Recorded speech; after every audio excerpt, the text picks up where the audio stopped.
Day 2 at Knoxville Raceway. We didn't get any track time whatsoever yesterday. Getting ready for the drivers meeting. Wind changes direction, blows a storm right over the track. It hailed a little bit. It was coming down pretty hard. Luckily, we had a tent over the car. We had to wait out the rain before we could load it, and they finally called the show after about 2 hours. So we went to the hotel, ordered a pizza, hung out, watched a little bit of racing on Dirt Vision, and then woke up this morning, ate, had a really good breakfast, went to the Hall of Fame outside of turn 2 here at Knoxville. That was really cool. And then we went to slideways and race karts for a little bit. Now we're back at the track. Everybody's getting kind of ready to unload, and the track's looking much better today. Weather's looking much better, so let's just see how it goes.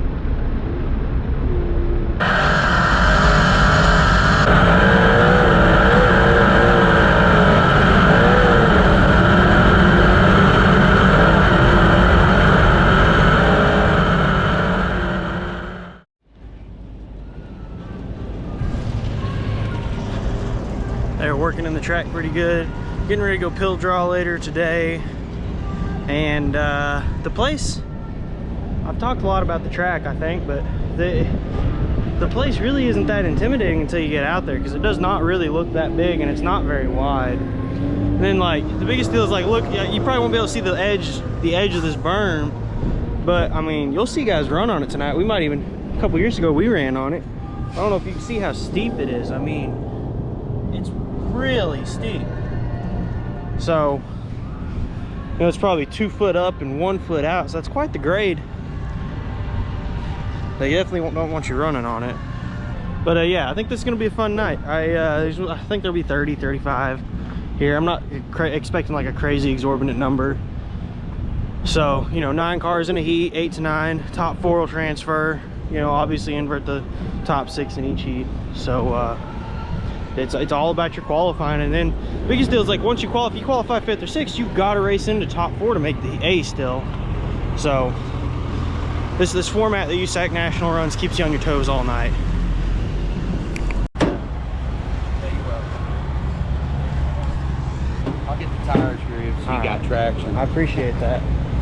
You're gonna need it. We drew a 55 in qualifying, so it's gonna be probably dry slick, because they'll hot lap the wing cars and then qualify the wing cars, and then we'll hot lap, then we'll go straight into qualifying.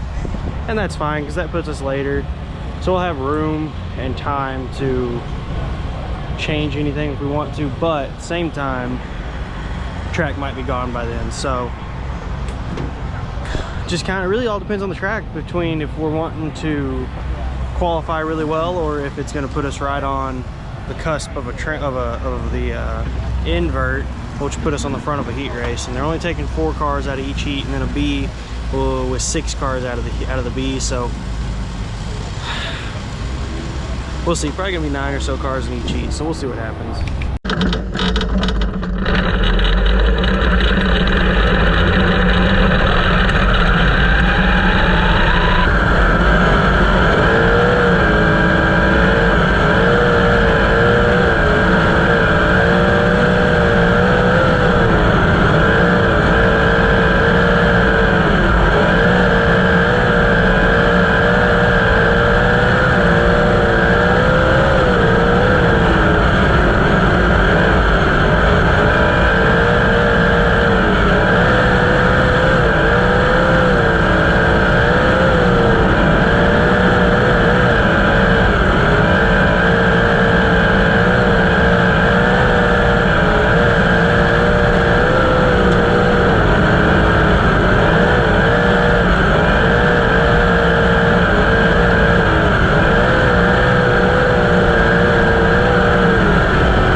Got done with hot laps and qualifying, mounting up some new tires for the heat race. We qualified 24th, I think, so if that's the case, we'll start front row. We'll start pole of heat 4, I think, maybe 1, but I think it's 4. Gotta win it, or we're buried in the feature. If we don't win it, we'll start dead last. If we win it, we'll start like 7th or 10th or something like that. So let's see how it goes.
heat winner with the USAC National Sprint Car Tour at Knoxville Raceway. I've won 2 heats with the USAC National Tour, and they've both been here, and we have spanked them both times. So I don't want to sound cocky, but that's just the highlight of my night. We've had a tough go at this, and that makes up for a lot of it. And I don't expect much in this feature. Hopefully we can pick up a couple of positions, because I know like people like Brady Bacon and some other fast qualifiers are gonna have to go through the B here in a minute. So hopefully, I know they're gonna start right behind me. So we'll start 10th, and then they're gonna go back to qualifying times behind us. So even if Bacon finishes last transfer in the B, he's gonna start right behind me. So hopefully I can pick up a few positions in front of me, because I don't know how long I'll be able to hold him off. I have a feeling in this video you're gonna see him going to 1 right beside me without sliding me. So we'll just see how it goes. That got a little better, didn't it? Yeah, absolutely. Just got to take a little stagger out of that car, and it went off like a rocket. How'd you not go? A little better? That's a lot better.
Just got done here at Knoxville, car's loaded up, we're ready to head home. We ended up 12th, I think, started 9th, ended 12th. We were up, I'd have to go back and count in the video, but we were up pretty good that start. I really thought we had something for them there at the start, and then we kind of, I don't know, I think I drove over my head, or maybe I spread my car too thin there in the center of the race, and we fell back. And then we got in the rubber, we picked some off, and that caution we picked a few off, and then guys started getting aggressive in the rubber, and I'm not about that here at Knoxville. I want to live to race another day, and between the engine problems we're having, and it's a brand new car still to me, you know, I just don't want to tear stuff up. But you know, we'll get more aggressive as we go, and once I get more comfortable in the car. So worst ever finish at Knoxville. Another USAC national heat race win for our team though, so that's awesome.